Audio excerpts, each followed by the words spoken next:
एक बनाओ x axis और फिर मंगा मोमबत्ती यानी वाई एक्सिस। अब तुम्हारे सामने तुम्हारे करियर की सच्चाई है। अभी पता नहीं चलेगा, पहले कॉन्टेक्स्ट समझना पड़ेगा। तुम्हें हमेशा से यही बताया गया है कि स्किल्स बनाओ और पैसे कमाओ। बिना स्किल का बंदा ऐसा ही है जैसे बिना धोबी का कुत्ता। लेकिन स्किल्स कौन सी सीखे जो हमारे लिए बनाई गई हो जब कोई हमें बना रहा था? वो ढूंढना आज चैलेंज बन जाएगा, वो उसने भी नहीं सोचा था। तो इसी बात पे हमने ये वीडियो 4 पार्ट्स में बांट दिया। तो पहले पार्ट में हम जानेंगे कि वो 5 एसेंशियल स्किल्स कौन सी हैं जो आज मस्ट है, बिना उसके नहीं चल सकता काम। दूसरे पार्ट में वो फॉर्मूला बनाएंगे और उसे जानेंगे कि ऐसा कौन सा फैक्टर है जिसके बिना कोई भी स्किल बनाना वेस्ट ऑफ टाइम है और कुछ नहीं। तीसरे पार्ट में आपको एक इंफॉर्मेशन सोर्स दूंगा जिससे आप पहले ही पता लगा सकते हैं कि कौन सा ट्रेंड आने वाला है, कौन सी अपॉर्चुनिटी आने वाली है, जो सालों के डेटा को एनालाइज करके बताया गया है एक्सपर्ट्स के द्वारा। और चौथे पार्ट में हम जानेंगे 2x2 मैट्रिक्स रूल, जिससे आपको अपनी रियलिटी इसी वक्त पता चलेगी और रियलिटी जानने के बाद दूसरों से एक कदम आगे कैसे रखा जाए अपने आप को, वो सीखेंगे। देखा जाए तो धरती पर 100 से ज्यादा स्किल्स होंगी, लेकिन सब पे तो फोकस नहीं किया जा सकता। इसलिए किसी सज्जन ने HSH टेबल बनाई, यानी हार्ड स्किल्स, सॉफ्ट स्किल्स और हाइब्रिड स्किल्स। हाइब्रिड स्किल्स की तो बात मैंने अपनी इस वाली वीडियो में ऑलरेडी कर रखी है। आज हम फोकस करेंगे हार्ड और सॉफ्ट स्किल्स पे। अब ये मत कहना कि हार्ड स्किल और सॉफ्ट स्किल होता क्या है।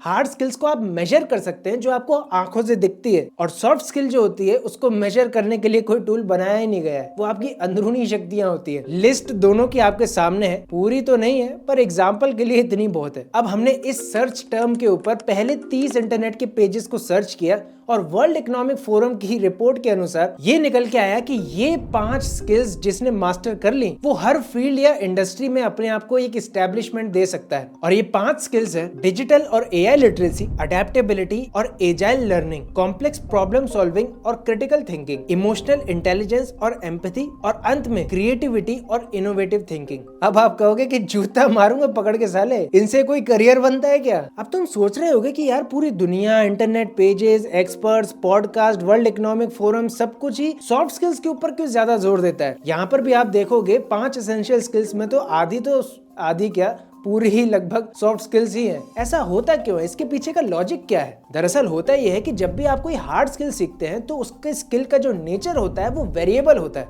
यानी वो एक जगह नहीं टिक सकता। आपने आज कुछ सीखा है तो अगले दिन आपको नया कुछ सीखना पड़ेगा, अपग्रेड करना पड़ेगा आपको हर वक्त, क्योंकि वो एक पर्टिकुलर नीश के ऊपर आप टारगेटेड कर सकते हैं लेकिन हर नीश में टारगेट नहीं कर सकते। अब फॉर एग्जांपल अगर आप कोडर है तो वीडियो एडिटिंग के नीश में जाके धमाल नहीं कर सकते, या वीडियो एडिटर हो तो ML और AI के बारे में आपको ठीक है जानकारी होना एक बात है, लेकिन उसी फील्ड में अपनी एक पहचान बना देना और मल्टीटास्क कर देना बहुत कम लोग कर पाते हैं, और वो प्रैक्टिकल भी नहीं होता। वो आपने कहावत तो सुनी होगी, काजू कतली खाने के लिए खाना छोड़ा और वो भी नहीं मिली और खाना भी नहीं मिला।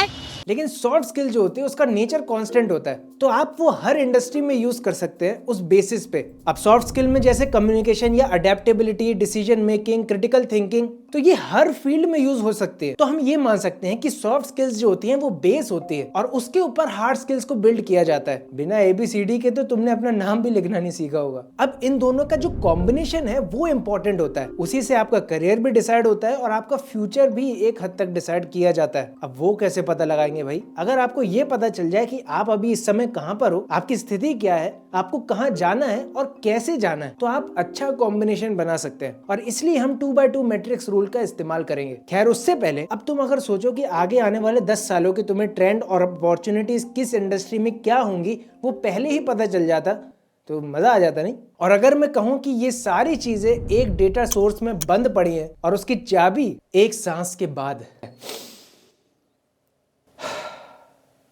मैंने अभी तुम्हारे साथ समुंदर की कुछ बूंदें डिस्कस करी हैं। चाहे तुम जॉब कर रहे हो, बिजनेस कर रहे हो या कहीं कुछ काम ही कर रहे हो, तो उसका फ्यूचर कैसा दिखेगा? इन सारे सवालों के 2 ही जगह से आपको जवाब मिल सकते हैं, या तो एक्सपर्ट से या तो डेटा से। लेकिन प्रॉब्लम यही होती है कि एक्सपर्ट्स को आप ढूंढने कहां तक जाओगे, और डेटा जो है इंटरनेट पे काफी स्कैटर्ड रहता है। उससे पहले ढूंढना, फिर उसको एनालाइज करना और उसी के हिसाब से फिर काम करना, उसमें टाइम खर्च होगा। तो ये दोनों ही चीजें हाल ही में मैं एक किताब पढ़ रहा था, उसके अंदर मुझे देखने को मिली। ये बुक मैंने अभी आधी ही पढ़ी है और मुझे 60 से ज्यादा करियर ऑप्शंस मिल चुके हैं अगले 10 सालों के लिए। लेकिन इसी बुक को क्यों चूज किया? इस बुक की जो ऑथर हैं विभा कागजी, जो कि एक सीईओ, टेडेक्स स्पीकर और हार्वर्ड ग्रेजुएट है। उन्होंने सालों तक अपनी रिसर्च करी, इंटरव्यूज लिए 100 से ज्यादा टॉप इंडस्ट्री लीडर्स के साथ, जहां पर उन्होंने ये पता लगाया कि कौन सी स्किल अगले 10 सालों में सबसे बेस्ट रहेगी। क्या मेरे पास जो स्किल है वो आउटडेटेड तो नहीं हो जाएगी? मैं अपनी स्किल को फ्यूचर प्रूफ कैसे कर सकता हूँ और एआई का उसमें कैसे इस्तेमाल कर सकता हूँ। अब जब मैं ये बुक पढ़ रहा था, मुझे एक इंटरेस्टिंग चीज देखने को मिली। अंकुर वारिकू कंटेंट क्रिएशन के यहाँ पर इंडस्ट्री लीडर के साथ जब इन्होंने इंटरव्यू किया,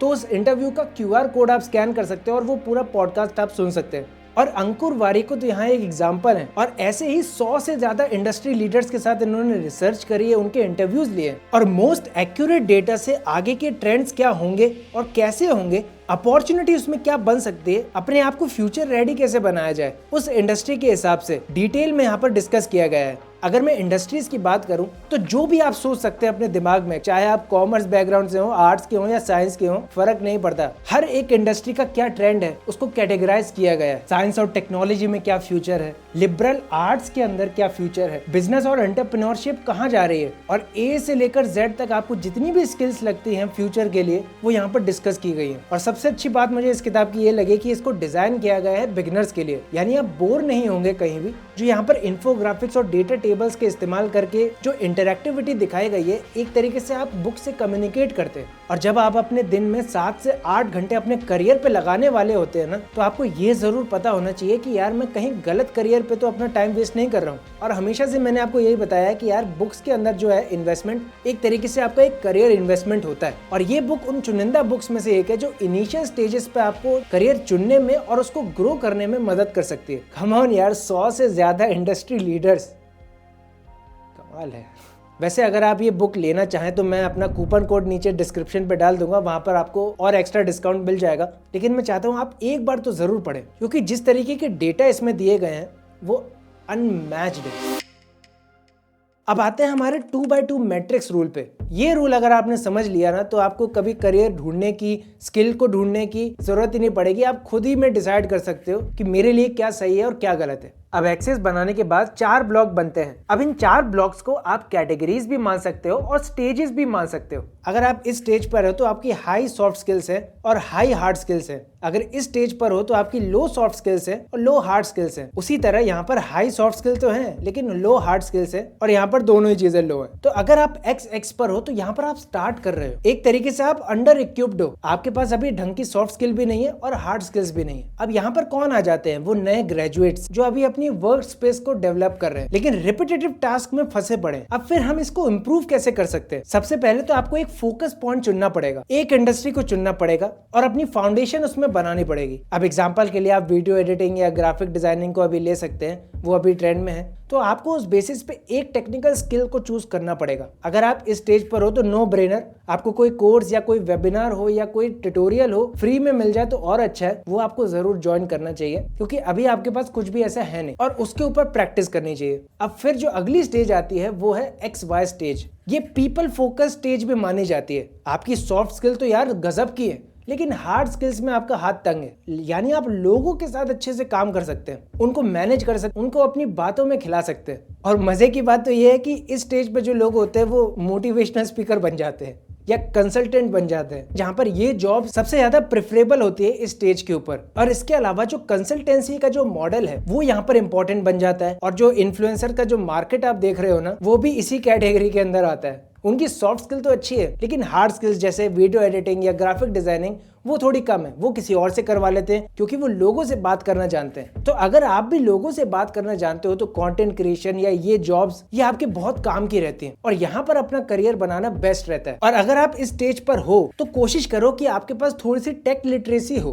बस आपको इतना पता होना चाहिए कि मार्केट में चल क्या रहा है, उसके अंदर टेक क्या आ रही है नहीं। क्योंकि अगर आपको एक बार पता चल गया ना कि यार मार्केट में ये चल रहा है, तो आज लोग क्या करते हैं, क्योंकि उनके पास सॉफ्ट स्किल बहुत हाई है तो वो उसमें अपनी स्ट्रेंथ तलाशते हैं और कोर्सेज को लॉन्च कर देते हैं। अब फॉर एग्जांपल रणवीर अलाहाबादिया का जो कोर्सेज आजकल आप देख रहे हो, एड्स तो देख ही रहे होगे, ग्राफिक डिजाइनिंग का कोर्स या वीडियो एडिटिंग का कोर्स, वो नहीं सिखा रहे हैं, उनके जो कलीग्स हैं, उनकी जो टीम है जो वो बनाती है वो सिखा रहे हैं। रणवीर अलाहाबादिया ने उनको कम्युनिकेट किया है वो चीज। अब आती है अगली स्टेज, YX स्टेज, यानी आपके हार्ड स्किल्स तो बहुत टॉप की हैं लेकिन सॉफ्ट स्किल्स में आपके लगे पड़े, यानी आप कोडर हो, बहुत अच्छी कोडिंग करते हो, या वीडियो एडिटर हो तो जान फाड़ करते हो, तो ये जो स्टेज होती है वो होती है फ्रीलांसिंग की स्टेज। अब आपके पास स्किल है लेकिन वो कम्युनिकेशन, वो सॉफ्ट स्किल नहीं है, तो ये जॉब्स उसके लिए बेस्ट होती है। और अगर आप इसको बिजनेस में कन्वर्ट करना चाहते हो तो जो एजेंसी मॉडल होता है वो यहाँ पर काम में लिया जाता है, जहाँ पर आप अपना पोर्टफोलियो बनाते हो, जो भी आप काम करते हो वो लोग पोर्टफोलियो देखते हैं और आपसे काम करवाते हैं। अब यहाँ पर ये माना जाता है कि आपकी 70% हार्ड स्किल्स हैं टॉप की, लेकिन अगर आप 30% सॉफ्ट स्किल डेवलप कर लो तो आप अपनी स्किल्स को बेच सकते हो और वहां से पैसा कमा सकते हो। अब जैसे कोई वीडियो एडिटर है या ग्राफिक डिजाइनर है, उसको पता है कि मैं बहुत अच्छा काम कर रहा हूँ, लेकिन जब तक मैं लोगों को शो नहीं कर पाऊंगा